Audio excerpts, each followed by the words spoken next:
we'll be starting with the recent past. We have the Five of Swords.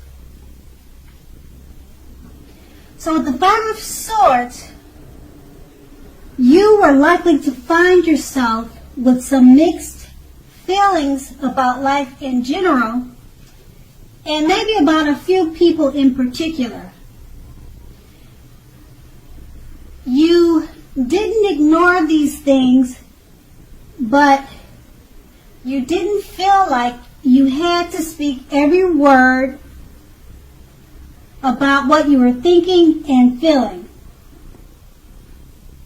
as you knew that could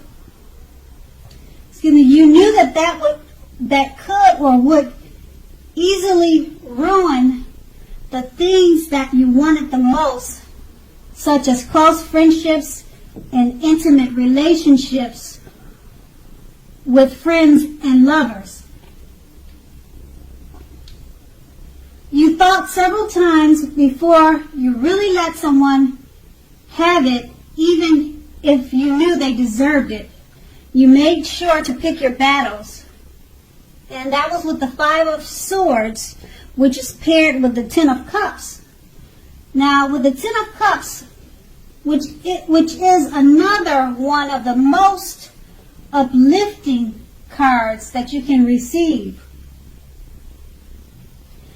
Now, just keep in mind, this card, it points to happiness, perhaps in a more mature, grown-up way, as opposed to more personal, less global, wish fulfillments promised by the Nine of Cups.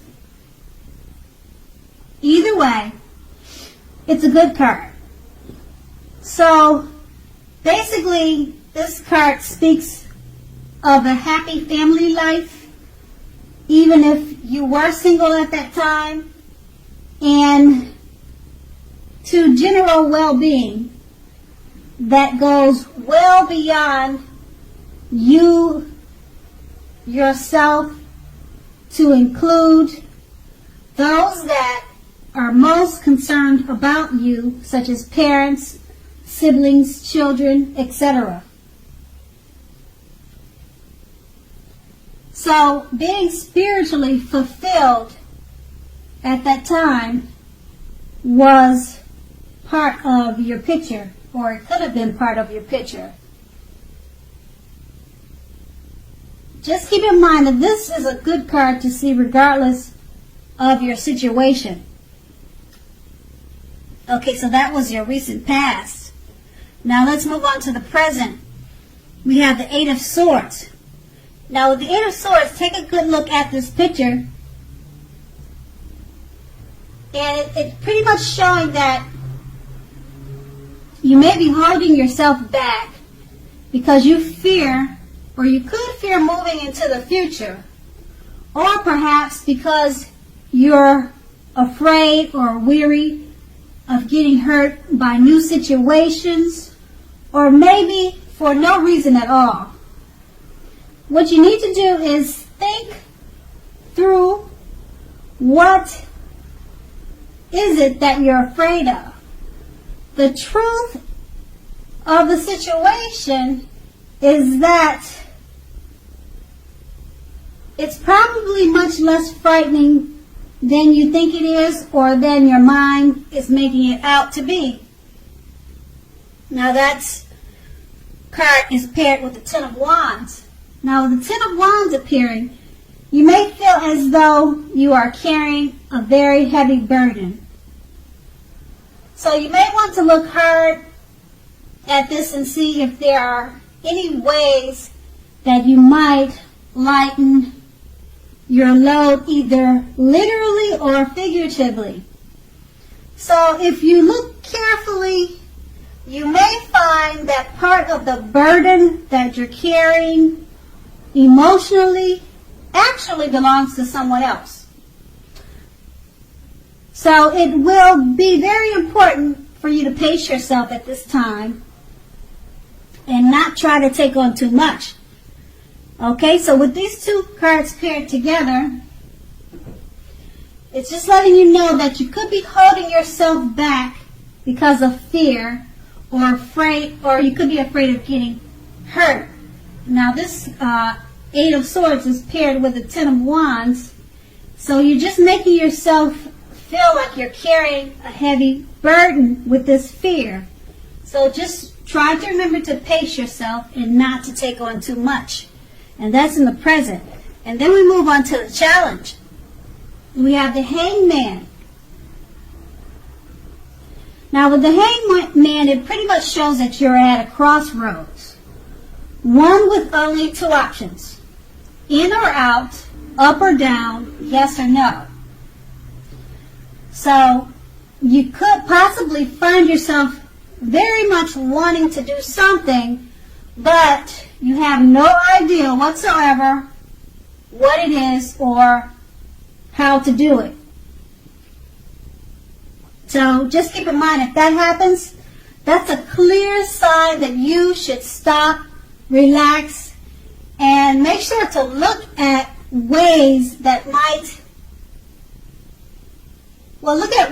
you might need to let go of attempts to control life situations, people, and things.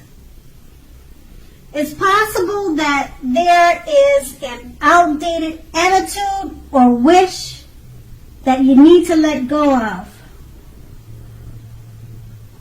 Remember that any sacrifice you make will definitely open up your life to something even more positive than what you're letting go of. So keep that in mind. Because all in all, this should be a thoughtful, reflective time, particularly if you are willing to look at it or how you might best serve your own interests by being willing to change. Okay, so this card, the Hangman, is paired with the Knight of Wands. Now, the Knight of Wands is a great time for travel if you can manage to get away. You should be feeling charged up, full of energy, and ready to get things done. Your self-confidence is more than likely to be increasing, and this should help you reach your goals. And just keep in mind, when you see the knights in the tarot, it's often about message bearers. The messages are most likely to be very positive, and it could be related to work or career. Sometimes your projects are likely to be or have been more successful than you would have expected or predicted. So you have a lot of reasons to feel pride, so you want to make sure you savor that. And with these two cards paired together, the Hangman is just letting you know you're at a crossroads. You need to stop, relax, and look at ways that you might need to let go of attempts to control life's situations. And it's paired with the Knight of Wands. You should be feeling charged up with a lot of energy to do that. And messages should be coming your way with positive words. Okay, and so this could help you to stop, relax, and look at ways that might need to let go of attempts to control life, people, and situations. And so that's going to be your challenge. And now we move on to the outcome. Now with the outcome, we start with the Two of Cups. So the Two of Cups, it refers to romantic partnerships, as you can see in the picture. But that is not its only connotation. It can speak of balance, friendship, joy, and sharing. In general, or basically this card says that things are likely to be going very well for you now, and you should be feeling more than usually loved, cared for, and content. And this card is paired with the Ace of Cups. Now, the Ace of Cups is a very powerful, positive card relating to love, happiness, and affection. Like all of the aces, it is about new beginnings, and although it usually means love, it can indicate new beginnings in other areas of life. Could be work, or whatever, or maybe hobbies, or whatever you enjoy doing. Now, just keep in mind that things are looking up. Things are looking bright, positive. Okay, so in general, people will respond to you with happiness, love, and goodwill more than usually in the near future. You should be feeling good about life in general. This is a great time to make friends. So with these two cards paired together, very, very positive cards, both of them. So your outcome is looking very bright because the Two of Cups is basically letting you know that you will be feeling more than loved, cared for, and content. And with the Ace of Cups, paired with the Ace of Cups, it relates to love, happiness, and affection, and new beginnings in the way of love, work, or career is right around the corner or at your door. And that's, once again, that's your outcome. So, Aries, I hope you enjoyed this reading. I hope it resonated with you. As you know, general readings, they don't always resonate with everyone. Then again, if you like this reading, please like, subscribe, leave a comment if that's what you like to do. And I thank you so much for watching. Have a great day.